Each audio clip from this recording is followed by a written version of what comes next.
kusoo dhawaada qaybta labaad ee kulankii xildhibaan Cabdiraxmaan Cabdishakuur Warsame oo kamid ah baarlamaanka dowladda federaalka ah ee Soomaaliya oo la yeeshay qaar kamid ah jaaliyada Soomaaliyeed ee ku nool magaalada Indianapolis ee gobolka Indiana. qaar kamid ah jaaliyada ayaa su'aalo dhinacyo badan taabanayay oo xaaladda wadanka ku saabsan waxa ay weydiiyeen xildhibaan Cabdiraxmaan Cabdishakuur Warsame. waa kuwan qaybtii koobaad ee su'aalaha la weydiiyey in xildhibaanka iyo waliba sidii uu uga jawaabay. magacaygu waa Cumar. laba su'aaloodaan qabaa oo xaaladda wadanka waa nooga sheekaysay, laakiin nimankan oo nabadiidka markaa ka sheekeynaysay iyo waxay ra'yiga u taagan yihiin, waxaan aaminsanahay dadkeena meeshan joogo wax ka runa iyo wax ka beena labadaba waa dhici kartaa inay dad kale u shaqeeyaan. ma aqaan saa ugu dhiira karta jawaabtan, laakiin niman geed hoostood fadhiyo markaan sawirada aragno iyo rafaadka ay ku jiraan inay baabuur ina tareeya ay soo raraan oo wixii sooba ka dhaco kaleento all those chemical components isku soo xiraan, aqoontoodna mana haystaan. marka ma jirtaa oo waa jirtaa dabcan saa aaminsanahay, laakiin ilaa intay ku dhiira kartaa ina sharaxaad naga siiso oo tuunin siyaasiya dabcan waa tahay. su-aasha kaloon qabo waxa waaye xalane dowladda waa kaalmeen dabcan oo khudbooyinkaada waxaa ku jirtay ma laa yamliku quuto laa yamliku qaraarahu, oo macnaha dowladda say waa ku leeyihiin iyo xoogaa inay wax amraan. dowladdii hore farmaajo ninka la yiraahdo Beelo wuxuu isku dayay inuu dhowr mar galo oo canshuur weydiiyo oo system ay arkeenay waxbana u shaqeey ways. marka nimanka marka qaar waxaa la yiraahdaa dowladda xalna looga taliyaa, marka arintaasna inay wax naga fahansiiso waa jeclaan lahayn. waa mahadsantahay. bismillaahir rahmaanir rahiim. magacaygu waa Cabdullaahi. su-aashayda waxay tahay dadka Soomaaliyeed siba qurba joogta waxay soo arkeen doorashooyin badan oo wadanka ka dhacay. mar walba dadka Soomaaliyeed waxay qabeen yididiilo cusub. mar walba waxa imaanayay madaxweyne loo hanweyn yahay. waa la farxayay, dad badan waa yididiilo qabeen. haddana intaan sanadba la gaarin waa la iska hanjabay. dadkaasi waa khudbado qurxoonaayeen. wax badan oo ummadda ka dhaadhacay u sheegeen intaan la dooran, haddana waa noqon weyse. Cabdiraxmaan muxuu uga duwan yahay? السلام عليكم. magacaygu waa Deeqsiid. mustawarsan waxaan rabaa inaan ku weydiiyo, wadanka waxaa ka jirto dhibaato aad u weyn. maaragtay wadankan wuxuu soo galay burbur soo qaatay more than 30 years. maaragtay overnight solution ma imaanaya, oo intii waa matter physics. waa maaragtay every action has the same and equal reaction. wixii intay burbur qaateen in la eg iyo ka badan ayay qaadanaysaa maaragtay in wixii soo laabtaan. marka that's my comment. questionkii waxa waaye dhalinyarada yaryarka ah oo hadda maalin waxaan fiirinayay cunug yar oo shuuto loo geeyey oo dil toogashaa lagu xukumay oo dhalinyarada shabaab ah. markaan dhageystay waxay noqotay wax very sad ah, because cunug yar oo hooyadiis waxay tiri 7 sano isagoo jiro shabaab qafaasheen way wateen indoctor inay ku soo sameeyeen, way soo brain wash gareeyeen, wuxuu soo laabtay asagoo argagixisay. cunugaas oo kale markii la qabto maaragtay xal ma tahay in dowladdu ay tiraahdo maaragtay waa argagixiso waa dileena? so that means marka haddii cunug kasta oo la qabto la dilo, wadanku waxaa ka dhamaanaya youthka oo dhan. dadka dhibka keenay oo argagixisada oo waaweyn oo maaragtay la yaqaano meelahay joogaan oo ilmahan lu gooyey oo ilmahan dhibaatada u keenay, yacni maxaa uga go'an dowladda? maaragtay maxay in laga qabto instead of maaragtay dadka masaakiinta? not only that, maxkamadaha markii shabaabka la keeno waxay u eg tahay dadka masaakiinta ilaa runaa fiican. Soomaalida waxay tiraahdaa maaragtay 4.5 marka mainly fiirisid 0.5 ka u badan wax la dilaayo oo maxkamadaha la xukumo. marka injustice aad u xunaa maaragtay meeshaas ka muuqato. marka maxay kula tahay arrintaas? insha Allah. magacaygu waa Axmed. waxaan rabaa Ustaad Cabdiraxmaan inaan weydiiyo su'aal ku saabsan doorashooyinka dalka annaga mar kasta oo doorashada ay imaato doorashooyinka la qabanayo siyaasi kasta waxaa ku jirto ajendayaashiisa waxa uu ka shaqeyn doonaa 4 sano ee soo socoto in awoodda shacabka lagu celiyo oo doorasho qof iyo cod la qabto haddana markii la imaado waqtigii doorashada ayadoo ama suurtagal u muuqata ama u muuqan haddana isla siyaasiyiintii kulli wada raba haddana ka wada hor imaado marka sidee looga gudbi karaa mana jiraan ururo bulsho oo dhahaya annaga sidaas iyo sidaasaan rabnaa oo xoogan oo dhahaya sidaas iyo sidaas haddaan la yeelin doorashada sidaana ku habboon dhahaya wax go'aaminaya ma jiro siyaasiyiintiina miis aaminsano oo mid kasta wuxuu is leeyahay ninkan doorashada hadda qabanayo doorasho daacada ma qaban doono oo asiga siduu ku soo laabo lahay unbuu ka shaqeynaya doorasho qof iyo cod kama shaqeyn doono marka si doorasho qof iyo cod loo helo bulshadana ay ugu laabato awoodda doorasho ee cidda hogaaminaysa ay ku dooranayso intee laga keeni karaa qofkii qaba lahay doorasho iyo qof iyo cod sidee lagu heli karaa ilaan mar kasta qofka xilka haayo asigiina soo laabtaa looga baqaa qofka xilka haayo qof aan ahaynna ma qaban karo doorashada marka sidee looga gudbi karaa xaaladan oo looga gudbi karaa doorasho qof iyo cod waa mahadsantahay nimanka la yiraahdo al-shabaab ma lala shaqeeyaa dabcan markii ay dadkan argixisada sidoodaba in ay dad ka faa'iidayaan shaki kuma jiro laakiin aniga ma aaminsani ayaga in inta la abuuray Soomaali lagu abuuray Soomaali wax loogu dhimaa dadka aaminsan maahay aniga laakiin dad ma lagu dhex darsanayaa dad kale ma ka dhex adeeganayaan dabcan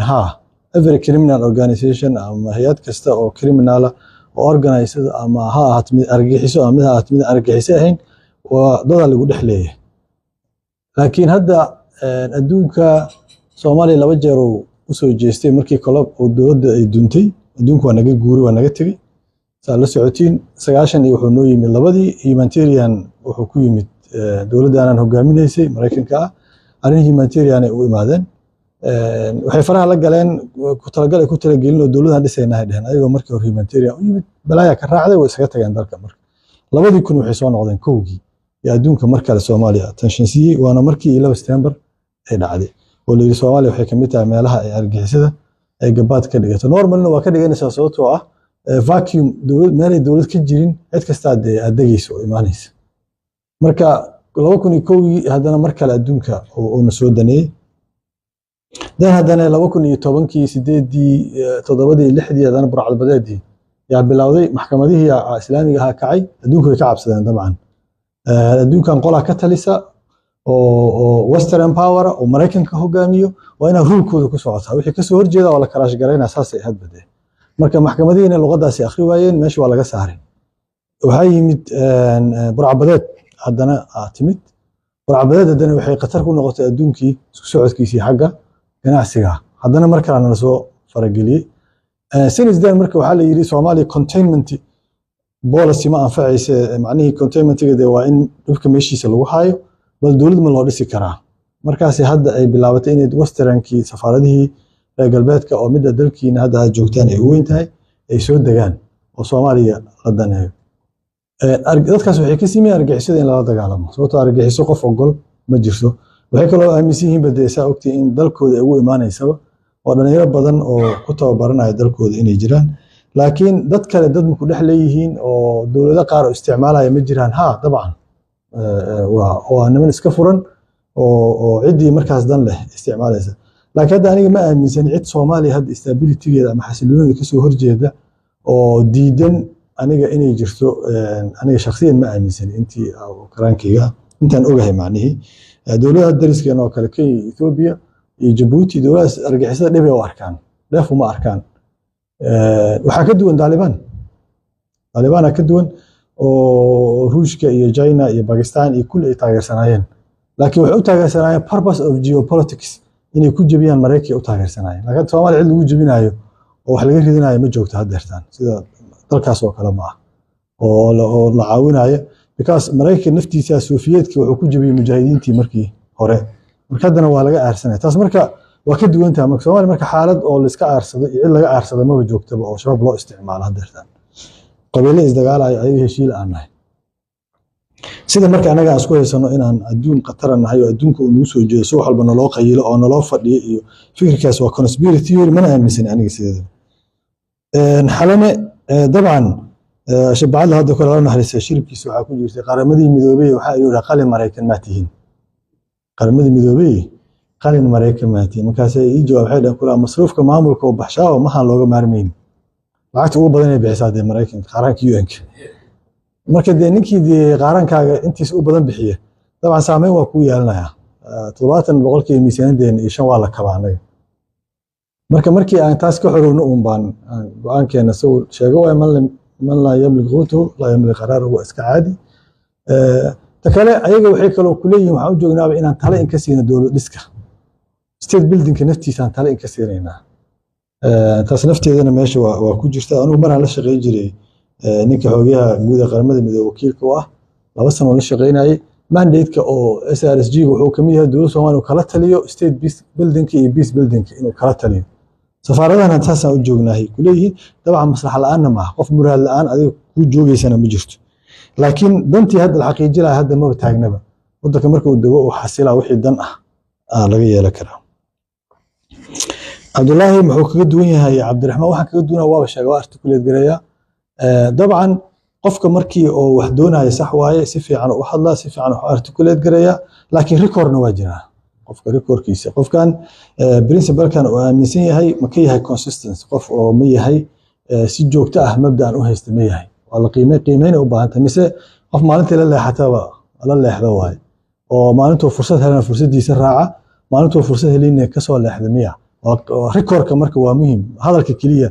oo la sheegayo quruxda badan kaliya ma ah qofkan shalay muxuu ahaa marka uu xilka hayay muxuu soo dhaqmay haduu prime minister ah haduu madaxweynaha soo dhaqmay maanta muxuu kaga duwan yahay haduu ahayn oo xil la siiyay soo yahay macnaheedu in recordka qofka in la fiiriyo aniga way ila tahay iyo qofku inuu yahay legacy oriented qofkan uu maqof dhaxal reeb iyo raad iyo taariikh reeb muhiim u ah miya mise qof inuu asaga markaas xoolo iyo dhaqaale iyo power iyo xalow ayaa muhiim dabcan awoodda dawladda labadaas waa leedahay taariikhda dhaxal reebna waa noqon kartaa choice-kaas waa qaadan kartaa powerkana privilege oo wataaheed in lagu heeso lagu bambeegareeyo lagu tumo cidaarad wax siiso cidaarad wax u diidani labadaba way yeeli kartaa marka it's your choice qofka oo xukunka raadinaya wuxuu rabay ku xiran tahay asaga iyo wuxuu halgamayo iyo wuxuu u taagan yahay runtii anigu waxaan isleeyahay waxaan lagu qiyaasi karaa qofka dooya qof hadii dawladii timaado fursad ka qaadanaya oo tii kale fursad ka qaadanaya de qofkaas waa la qiyaasi karaa wuxuu u yahay su'aasha oo deeq dhalinyarada ka soo goosanaysa nimanka sax waaye waxaan ba jirin badee dhibaatada haysta waxay tahay deeq dawladdu ma hadli karaan aniga hadda dawladdii mihi laakiin dawladdu waa ka tirsan xukuumaddan ka wada xukuumaddii mihi markaas baarlamaanka iyo mucaaradka dawladday ka mid yihiin laakiin ani ma hayso comprehensive strategy oo nimankaas lagu wajahaya ma jiro annaga dabdamis waa dawladda ku socota hadda inta dagaal ka dhacay qabo kana la soo qabtay laakiin dadkan niman ka soo baxaa in la kala qaybiyo dadkan argixisada inta la fiiriyo strategy ahaan loo fiiriyo la yiraahdo maxay yihiin dadkan horta maxaa motivate gareey maxaa wada dabcan qaar ideology wada fikra wada si in sheegasiga aaminsan waxa in sheega aaminsan yihiin qaar opportunity u galayaan fursaday ka arkaan power iyo resources ka helayaan qaar waxay u galayaan grievances ama waalidiintiisa la dilay ama qabiilkiisa la dulmay ama deegaankiisa dhibaato loo geystay oo u galay marka ayaga naftooda u baahan in la kala fiiriyo say kala yihiin dawladda inay xukuumadda inay strategy kala timaado oo counter strategy la yiraahdo oo nimankan insurgency ama argixisada lagula dagaalamayo kuwa loo soo qabtay la yeelaya see macnihii loo kala qaybinaya awoodooda dabcan aniga waxaan aaminsan nimanka in la hadlo waa qasab ugu dambeyntii wada hadal bay ku dhamaanaysaa arrintooda oo ciidan inta crash galaysa ka adkaa karta mana dhicin baa adduunka cid tiri nimankaanan argaxisan ka adkaanaynaa oo guushaas gaartay ayadana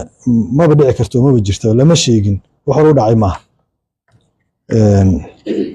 axmed waa runtiis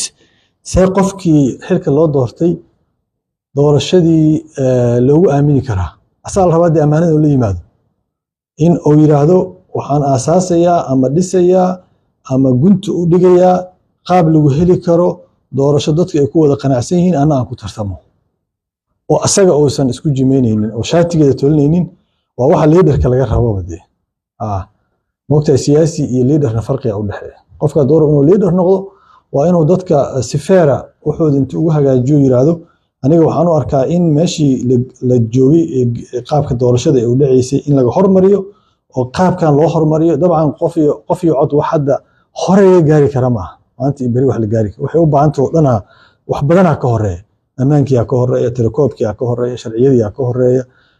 dadka in la register gareeyo la diiwaan geliya ka horeysa in la wacyi geliya ka horeysa in dadka lagu qanco resultiga ay ku qancaan ka horeysa hadda anaga doorashada kaliya lagu qanco waa mid madaxweynaha la doorto sababtoo ah howlkan oo kale la soo galaa sanduuqaas lagu ridaa dadka hortooda lagu tiriyaa qof walba marka waxay aaminsan tahay inaan la qaadan karinin laakiin wixii kale oo meesha lagu tirina aan la ogeyn cidda tirinaysa iyo guddiga tirinaya iyo ciddaan ogeyn dee kuwaas waxay u baahan yihiin in oo si transparent ah ay u dhacdaa loo baahan yahay oo aanan lagu murmin doorasho ku imaanin soo u dhisaa marka qofka madaxda asaa laga rabaa dee soo ku keeni karaa waa inuu desire-kiisa rabitaankiisa waa inuu ka tanaasulo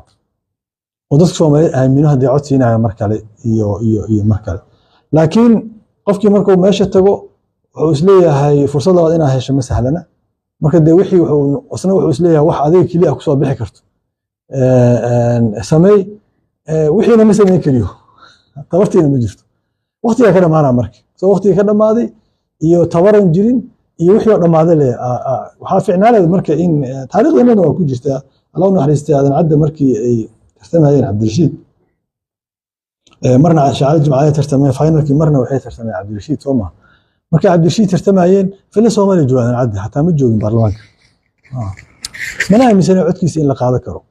وانا لو تجي وحالي لعق بدن من جناستها أتو لعق بدن سيو هاي كان بين كوجل واديدي العين وبحيه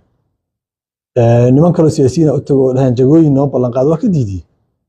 هذا ذلك عندنا وجستو أرتين الدور توضح الدور شان سده وريجي جارت وليبه صار العق بحنين يا صار بحنين ولا قادي حلال أهم بحنين أرتقف سياسي الكلام ما بيجرو ما أنت يا سده وريج مركا سوق قوري دايرجيس ما موجس كذا wiilkiisa mid kamid ah wiilasha la jooga markaas aad u walwalay oo yiraan markaas aad maxaa walwalay kursiga maadiga ninka oo luus gareynayo maxaa walwalaysa marka waxa laga yaabaa in kursiga ay dadku ku siiyaan laakiin adaa laga rabaa inaad si u dhaqanto mas'uuliyad ay ku jirto aad isku dhajinin oo hadda xukun isku dhajiyo wax ka dheefayna hadda lama sheegin hadda madaxweynaha hadda jooga xilku uu soo maray sax waay doorasho ka shaqeeyay sax waay si fiican ay u dhacday sax waay asaga waa laga adkaaday waa kan goraajileed gari waa iska tagay hadda intii la ka rabnaa anaga waqtigiisa markuu dhamaado doorashada inuu qabto haddii guuleystaan dadka Soomaaliyeed doortaan ahlan wa sahlan haddii kalena uu irid ka baxo laakiin inuu dhaho doorasho aniga iyo shaatiga oga tolnaya markii hore aan qaldamay oo hadda mid aniga ay u aan tolnaya oo guddiga ana magacaabanaya sharciga ana degsanaya dastuurka ana bedelanaya qaabka loo qabanayo ana sheegaya teendo kuma noqonayo gasteendada madaxweynaha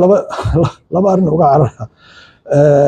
baarlamaanka Soomaaliya teendada sheega baarlamaankii horta ama teendaha lagu qabto ama meesha la keeno golaha shacabka meesha la keeno waa baarlamaanka horta waxa la sheegaa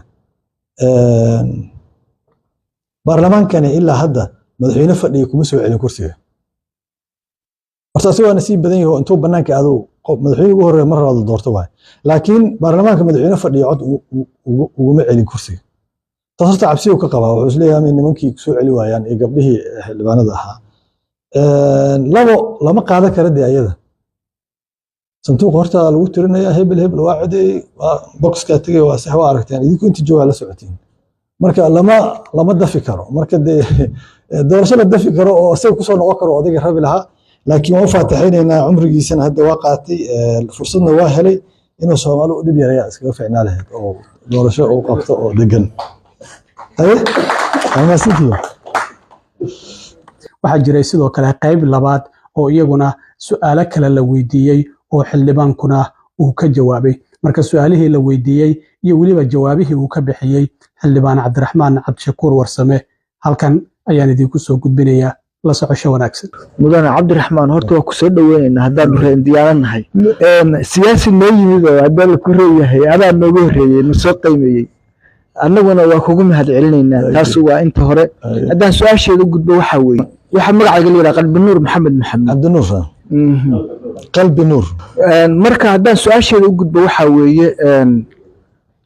waxaan maqlay Soomaaliya nabad ilaalinta ciidamada u jooga ilaa 20 kun wey maxaa diidaya mushaarkoodana waxaa maqlay ilaa 1,000 iyo ka badan bay qaataa calaa shakhsi maxaa diidaya in ilaa 40,000 lagu bedelo oo min 500 qaadato oo la difaaca oo ciidamadeena iyo annaga bahalka naga dhasho Soomaaliya intaa weeye su'aasheedu. Assalaamu calaykum waraxmatullaahi wabarakaatu. cabdiraxmaan soo dhawow. siyaasiyiin waa la kulmay laakiin siyaasigii ugu horreeyey oo dadkiisa la hadlahayo oon la kulmaa tahay. 3 su'aalood baan qabaa. magaca maxamed magacayga waa maxamed. su-aasha koobaad waxaa weeyo mid iska general ah. waddanka Soomaaliya waxaa la yidhahdaa shidaal buu leeyahay. horta shidaal ma leeyahay war ma ka haysaa? midda kale Soomaaliya waan tagtagaa baabuurta gobolada aadaysa iyo lacag bay bixiyaan oo shabaabka siiyaan. marka wuxuu ku leeyahay number bay wacaan oo lacagta lagu diraa. waan weydiiyay waxaan idhi lambarkan maalin walba ma number baa lagu siiyaa? marka wuxuu yidhi maya lambarkaanaan last 10 years yaan lacagta ku bixinay. marka dawladduna way ogaan kartaa nimankan dhaqaalahooda iyo soo helaan iyo hal number isticmaalayaan 10 sano iyo ka badan. sababta maartay dhaqaalahooda iyo waxooda macnaha ay dawladdu wax uga qaban laadahay. arrintaas inaad wax nooga iftiimiso waan rabi lahaa. midda kale Soomaaliya guud ahaan tan waa su'aal guud. dhibaatooyin badan baa iska qabsaday nin walbana meel buu saara. waxa weeye qabyaalada weeyo gaajada weeyo xasadnimada jirta. waxana waa farca waxana waa asal. bal waxa dhibka Soomaalida haysto asalka u ahna waxay aragtidaada bal inaad ayadana la wadaagto rabi lahaa. soo dhawaad Cabdiraxmaan Shukur aniga magacayga waa Abshir maadaama taa siyaasi cadkara 3 su'aalan qabaa. su'aasha ugu horeysa waxay tahay marka hadda muddo waxaan ogaa 2 bilood ku dhawaada kulli horta amnigii waagi hore 22 ugu dambeysay ilaa hadda aan tagay waxaa iska bedelay. waagi hore telefoonka been ku sheegmaayo warshada caanaha jaajana ku jira laga qaatay iridiisa haddana de kolley markaa ka imaadan dalaamiga caada loola maraayay oo ku mahadsantiin horta waxaa ka qabateen isbedelka. waa midda labaad ee waxaa dalka ka jiranay burbur aad u badan oo ah in macnaha dhulkan jaamacadaha iyo dhulkan maaragtay dowladda leeyahay waa leedahay ilaa celasha biyaha ilaa maaragtay dhul badan oo la jajabshay oo dadkii laga qaxiyey ayagoo xataa ku jiro cagaf la geliyey. saas markii laga qaxiyana dee intii cabir isla maanta beri la saaray isla markii hore laga dhisaayo ma shakhsi baa dhisanayo mise dowladda mise waa shirkado. waa midda saddexaad maadaama adigu Cabdiraxmaan Shukur aad tahay aqoonyahan aad tahay musharax madaxweyne ma tahay musharax doontaa aad dalka magana. assalaamu calaykum. bixil la yahay la hadeertaan oo dawladii lacagta bixi jiray Mareykanka u weyn ay dhaheen anaga yar ma nihin qolo labaad EU ahay European Union ayagana sidoo kale dhaheen. inta hadda aniga aan la socdo July nimankaas lacag looma hayo in iska baxaan waa dhici kartaa. laakiin waxaan ku sheegay 70,000 waa ciidanka Soomaaliya oo anaga aan mishaarka siino Soomaaliya. marka mushkilada tiro ciidan ma aha ama soo ma ahaado ama dowladda federaalka ah waa tayadana waxaa ku jiro ciidankii command and controlkiisii structurekiisii dhismihiisii. marka ciidanka la dalacsiinayo ama garaado la siinayo in si cadaalad ay ku dhacdo musuqa in laga ilaaliyo oo xilka lagu bixiyo maaragtay karti iyo daacadnimo iyo qofkan inuu gaari karo maaragtay garaadaha uu gaari karo. yiri askartu iskoolkii la mid yihiin haddii la yiraahdo aniga waxaan ka soo baxay dugsi sare iskool la jirin ka waran. aniga magaalada degtay waxaa raay dugsi sare ka soo baxay iskoolna ma leh. marka dadka si ku aaminayaan si dugsi sare ka soo baxday magaalada iskoolku ma yaale dugsi sare kuma yaalo moogta. marka askarigu waa wuxuu ku dalaacaa system uu ku dalaaca ama ahaato aqooni xirfad ama ahaato haleynimo iyo geesinimo u geystay ama ahaato dad command garayo control. marka dayac weynaa jira marka xagga oo structure-ka iyo tirada iyo tayada ciidankeena xaggiisa ama xagga sirdoonkana nimankan hadda nala dagaalamayo aad ay u yar yihiin ciidanka Soomaaliya markii loo fiiriyo. laakiin saddex waxay ayaga xooga saareen anaga wali nuqsaana ugu jirto dhinacaan ugu jirto. waxa waaye ko doctorinka qofka u dagaalamayo wax u dhimanayo oo de waa loo soo sheegay hala soo qaldo ama brainwash maskaxda laga soo qaldo qofkan waxaa u dhimanaysaa diin marka qof kasoo horjeeda asna waxa u dhimanaya waa inuu yaqaana midda labaad waxaa waaye command controlka ama discipline askariga meeshii istaag la yiraahdo waa inuu weli istaagnaado annaga dee askarta waxaan kusoo marnay qaab kale oo national service ah digtoono waaye markii naasta lagu yiraahdo bes nasa kartaa macne meeshii lagu istaajiyana ka dhaqaaqdo maaha askari waa saas marka discipline waa iyo discipline marka waxa soo hosgalaya command controlki structureki kala sareynta wixii dhan in marka waa shaqo adag waaye shaqo adagna waxaa ka dhigaya askariga waxaa la rabaa inuu dagaalamo in la dhisana waa rabo normally ciidamada dowladaha markay dhisayaan ayagoon dagaal ku jirin ciidanka dhisaan marka fursad waaye laakiin hadda adiga waxaa laga rabaa ciidanka inaad dhisto una dagaalamo marka waa challenge aad u weyn waaye runtii aan sahlanayn laakiin haddii la helo leadership daacad ah xilka aan ku bixinaynin musuq iyo eex iyo hebel xigiyada hadda garaadaha ciidanka dhan waxa lagu qaataa xildhibaana qaada liisoo geyna waa la soo wada dalacsiina saasay ku baxaanba marka waxaasna wax wada ciidan oo ku dhismi karo ama ay dowlad ku dhismi karto ma aha andaas waa ciidankeena tiro badan macawisli loogu baahanaya waa in dadkii qabaash loogu baahan yahay marka waxay u baahan tahay shaqo adag oo howl adag in laga qabto wasaaradaha ka shaqeeya ama kuwa arrimaha gudaha ama kuwa amniga ama kuwa difaaca ama taliska nabadgelyada ama taliska ciidankana waa in dad professional oo karti leh loo dhiibo oo ciidanka maamuli kara oo kartidii iyo capacity ciidan ay ku maamuli lahaayeen iska leh macnaheedu waxaan taas ka wadaa annaga ciidan waa lahaa jirnay tayeela oo dhisan wax kastoo sameeyay hore lahaa jirsan hadda waa soo celi kartaa macnaheedu wax ku diidaya malaha laakiin waxay rabtaa determination go'naashihii daacadnimadii iyo waxay rabtaa kartidii hawshaas lagu sameey lahaa maxamuud dalka shidaal ma leeyahay waa leeyahay seismic survey la sameeyey dalka inuu shidaal leeyahay la sheegay oo xoogan weliba shidaal keliya maahane gaasna waa leeyahay gaas keliya maahane macdantan hadda reer airtiga la yiraahdo hadda adduunka la isku wada haysto oo waxaan laga sameeyay chibyada kombiyuutarada ama maaragtay waxaan diyaaradaha droneska ay ku shaqeeyaan ama electronic waxaan ay hadda khalaqan casriga teknolojiyada casriga ku shaqeyso oo dhan Soomaaliya inay leedahay bariga Afrika guud ahaan Soomaaliya inay ku jiraan la isku raacsan laakiin kersina waa noqon karaa lacnad dhibaatana waa keeni karaa sida wadamada qaar hadda ka dhacday walaayna waa keeni karaa labadaba iyo sida wadamo ku tanaadeen waa jiraan wadamo ku halaagsameen waa jiraan yani shida ina leedahay macnaheedu inuu wada khayr yahay macnaheedu maaha sida loo maareeyo ku xiranta waxaa tiri number dadka say wax kugu wada sheegayaan maxamed oo run maaha qofka kula halkaa nambaran wax ku tuuraa marka war kuu sheegayo macnaheedu inuu waxa kuu sheegaa run tahay maaha laakiin dowladda iska dhig wax badan oo lambaraa waa xireen oo nimankaas lacag lagu siiyo argagixisada waana very delicate sababtoo ah nambarada iyo akawnada baraafida bangiga iska leh dowladda male bangiyada bangiyadana waxay ku qasban yihiin in data protection ay raacaan oo qof kasta ay ilaaliyaan waa ku qasban yihiin waxay kale ku qasban yihiin way cabsanayaan hadday nimanka argagixisada lambaradooda dhiibaan ayay qarxinayaan soo ma hadee dowladdii protection ma sii karto bangigii marka waa delicate laakiin at least hay'adaha maaliyadda iyo dowladdu way wada shaqeeyaan akawno badan nimankan waa laga xiray laakiin negligence waa jiraa mar walba oo laakiin ani ismali hal akaana lacag lagu diraa inay runta aniga ma aaminsana kana way bedelaan nimankan way bedelaan hadda markii laga xiranay physical u imaadaanba lacagta way u soo doontaa si ay waa socday gudaha imaadaan asalka mushkiladda waa dood furan laakiin aniga shakhsiyan waxaan aaminsanahay dowladdeeni waxa dumiyey waa inta afartii qodob sheegay faqrigan iyo gaajadan iyo waxaan iyo waa natiijo laakiin ku-takarfalka awoodda iyo hantida musuqa iyo eexda waay waxa dumiyey anaga dowladdeeni haddaana kuwaas aan laga kabanina sidii la ahaanaysa anaga qabaa'il aan nahay dad qowmiyada daris nala ah oo dowlado leh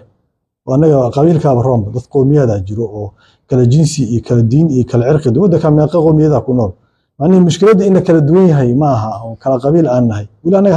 hal qowmiyadaan nahay qabiilaan nahay soo ma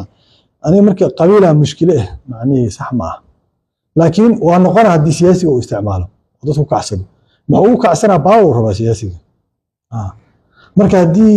baawarka iyo awoodda dowladnimada la hagaajiyo oo cadaalad la helo oo dadka madaxda dadka u sinaadaan oo fursadaha shaqada loo sinaado oo fursadaha dowladda ay leedahay loo sinaado oo cadaaladda lagu dadaalo dadka Soomaali dadka ugu mushkilada in la xaliyo ugu dhibka yar waay sababtoo ah wixii ummadaha kale ay lahaayeen oo kala duwanaanta diinta iyo cirqiga iyo dhaqanka iyo luqadda iyo midabkii anaga ma qabno scarcity of resource wadamada qaarkood waxaa isku dilaya resource-ka yar anaga resource yari ma qabno Soomaalida dhulkana waa naga weyn yahay kheyraad ku jiraani waa naga badan yihiin waxay u baahan tahay maskaxdii lagu maareyn lahaa unbay u baahan tahay marka laakiin aniga mushkilada waxaan u haystaa inay tahay taas inay mushkilada tahay oo haysaa mushkiladana waa labo marna waa asalka marna waa natiijadeeda